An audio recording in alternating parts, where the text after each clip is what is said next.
Good afternoon gamers, and welcome to episode 2 of my Darkest Hour Let's Play. My name's Matlow, I'm your host, and let's jump straight on in.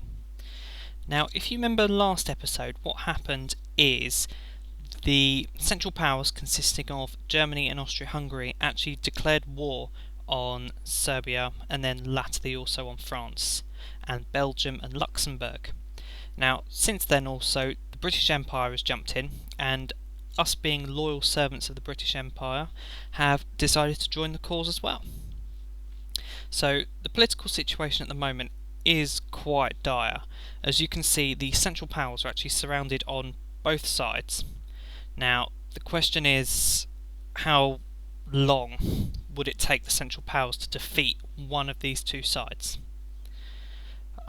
Looking at it at the moment, although the Russians here seem to have quite a good sort of army along the border, it does seem to be quite thinly spread. I mean, there's only like 1 or 2 units in most places, so I'm not quite sure how that's going to work out. And again, along the French-German border, it looks like Luxembourg's actually fallen, and it looks like the Germans are pressing forward with quite a large sort of force. So it'll be interesting to see how things pan out in the European theatre of war. Oh, there we are. Germany has just annexed Luxembourg. Right, so after a quick roundup of the European situation, I think things seem to be stable elsewhere. Germany have a few sort of colonies out here in Africa. Things seem quite stable. One thing which is quite worrying to note is the distinct lack of British Army units anywhere. I mean, like Malta, Gibraltar seem to have some units, and there's a few scattered in the home island, but I really can't see that much British Army involved. So it's slightly disconcerting. Back at home, things seem to be relatively normal at the moment. We're not really doing much at home. We've still got our Canadian infantry being constructed. That will be ready in March 1915. And we've still got our lonely Royal Canadian Army unit here, still not at full strength. So I think I'm actually going to move this guy to Quebec, because I've been kind of looking around the world map before I actually started recording, and one thing I noticed, which obviously apart from the lack of British Army units, is if you look here in North Africa, we've actually got the Ottoman Empire. And now the Ottoman Empire, they really don't like us. I mean, look, minus 50. So what I'm wondering is, are they going to declare war and then sweeping across North Africa? So I'm thinking the first military deployment by Canadian Army will actually be to North Africa. So that's what I'm kind of gearing up towards. Also, if you notice, a couple of our allies have actually been giving us the blueprints to technology. I'll go through that in a little bit later on this episode about what sort of benefits that has. So keep an eye on that one. Now, the first thing I'm going to do is I'm also going to move my transport fleets to Quebec. Now, the reason for this is when this unit gets here, I'm going to start reinforcing him. So he's at full strength. Then I'm going to pick him up and basically sail him to North Africa, to Egypt.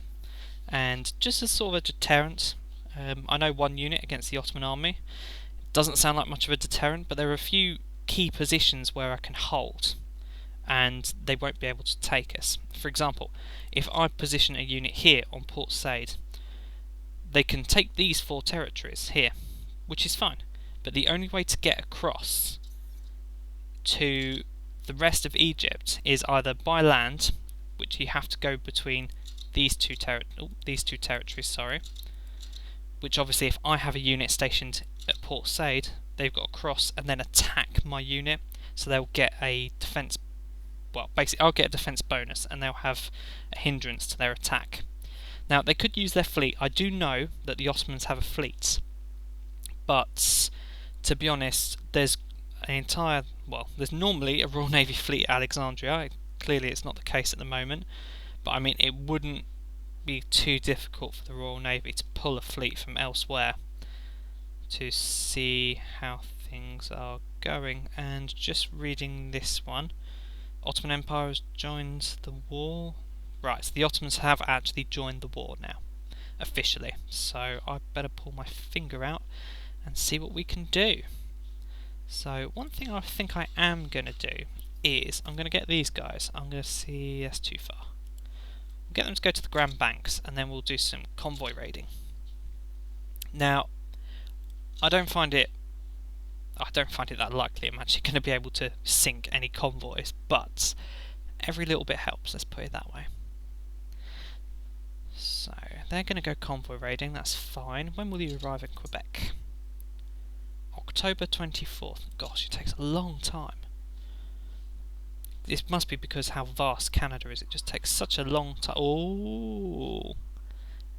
We've destroyed one transport. Yes! Glorious. Most glorious. Now, as I was saying, it takes a long time to cross Canada. I mean, once I had a unit in Halifax, and I told them to march all the way across here to Vancouver. Purely because I didn't have a ship at the time to transfer over. But in the time it took them to get from Halifax to Vancouver, I'd actually built a transport ship and then moved his companion unit by sea. So that gives you an idea of how long it takes. So let's have a look. So if the Ottomans are here, that's fine. I still can't see any British army units, which is quite worrying. I mean, French, I know they lost Nancy not that long ago. They seem to have it back at the moment. Something which is quite interesting to note is the Russians seem to be breaking through into Germany here. Now, that's fine, but I can see a problem that if the Russians push too far, then basically the Germans and the Austro-Hungarians can basically close the gap round here. Now, if that happens, immediately you will have a Russian army pocket, but I could see that very quickly becoming encircled and destroyed. So if I was the Russians, I would be pushing here as well. Try and hold the line, because they've got a nice defensive position here along the banks of the rivers, and push forward down here into East Prussia. But hey, that's just me. But aside from that, Serbia seems to be making some inroads into Austria-Hungary. Looks quite nice. I don't think they're going to make it to Vienna, but it does look quite nice. And it doesn't look like the Ottomans are doing much. There's a Royal Navy fleet here, so I'm guessing they're countering any potential threats from the Ottoman Empire. But the Ottomans are moving. This is slightly worrying, especially because I don't have anything to assist with. Right, so let's pause for a second, because my first bit of technology is done. So as you may recall, in the last episode I decided that I didn't have a decent fleet. So I started research on a 1903 scout cruiser. So that's what's just finished. Now, you may notice this looks a little bit different. You see these little blue squares here? Well, that indicates that one of my allies has given me access to their blueprints of the same technology. So, as you can see, I've got blueprints for battleships, destroyers, submarines, carriers, quite a lot. So, I've already designed this one. Now, I'm thinking, obviously, because I've started to have some success at convoy raiding, what I'm thinking I might doing is I'm going to get the Kingston Shipbuilding Company to work on a 1909 turbine destroyer. So I'm going to get them to start that. Now, oops, sorry, wrong button. I won't hit that one. As you can see, I've got the blueprints for that, so that is absolutely fantastic. There we are, let's just pause again. So that's another bit of technology. There we go. So as you can see here, where I've jumped up to the next technology level, both France and Australia have given me the level above that. So if I have a quick look back at the naval tab, I can see that France has given me the blueprints to their 1912 cruiser, which is fantastic, and Toronto have, Australia have given the University of Toronto the blueprints to the next one up for the tabulating machine. So the one that I've researched is this one here, and it's given me a research modifier of plus 3%. So if I go for the next one, I then get a research modifier of plus 4% on top. So we'll start that. Now, the benefit of your allies giving you these blueprints is that basically it cuts the amount of research you have to do by half, because you can effectively look at one of their own existing prototypes. So it is pretty nifty that that can happen. See, one thing I was thinking of is, I did say last episode that I didn't think it was worth investing in destroyers. Now I am kind of changing that, because one, destroyers are cheap, two, they can be built relatively quickly, and also there's another available. Okay. Sorry, I was just under attack here by the German fleets. I didn't lose any ships. Excellent. Let's just have a quick look at that one before we get back onto what we were talking about. Oh, we didn't lose any ships, but we definitely took some damage. Oh, that's going to spend a long time back in Halifax before they're ready to go back out. So what I'll do is I'll send them back to Halifax. And is my unit in Quebec yet? No. Of course not. That would be useful. So let me just send these ships. Right, they're automatically going back to Halifax. Perfect. Now, as I was saying, with destroyers, what I can do is I can then equip them with torpedoes. Now, torpedoes is an extra brigade which you can basically add on to the destroyer. So as you can see here, it actually increases the convoy attack by 1 and the naval attack by 1. So it's definitely something which I'm going to look into doing. And then I'm going to also research 1912 light cruiser as well. So I definitely know what way I'm going with regards to my naval sort of expenditure on research. So I know how I'm doing with that, so that's fine. Now I have to say that attack by the German fleet, whatever it was rather unexpected. As you can see, my ships are in harbour and they're not going anywhere for a while until they're back to full strength. So that is slightly worrying that the German fleet was out this far, or an element of the German fleet was out this far.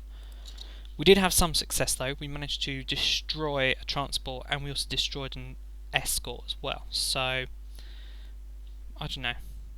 It's going to be worth it regardless. Now let's have a quick look back in North Africa. So, right, the Ottoman Empire is pushing forward. And there's only, United Kingdom, London District. Oh, is that what they've done? The British Army, they've sent units to France to help the French as a loan. So they're classed as French units. Oh, that was silly, wasn't it? Yeah, look, Sierra Leone force. Oh, that was silly. I don't know why they do that sometimes. The AI can be a little bit, spazzy. So, they're going to Quebec. Now, right, so what I'm going to need to do is I'm going to have to start planning, because I'm not entirely sure if I can get my units here. I mean, that's an infantry division, so that's fine.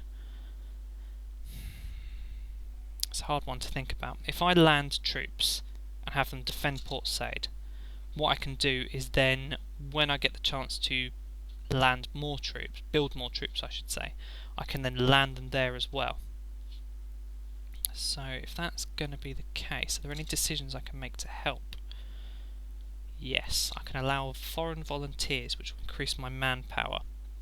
So that's what I'm going to do.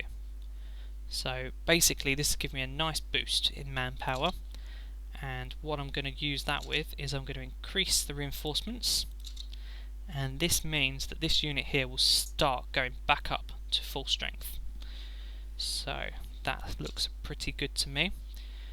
This seems like a decent wrapping up point. This episode is actually going to be split into 2 parts, so I'm going to pause the game here and I'm going to say goodbye for the moment and watch out for the next episode where I'm actually going to begin the first deployment. So stay tuned for that.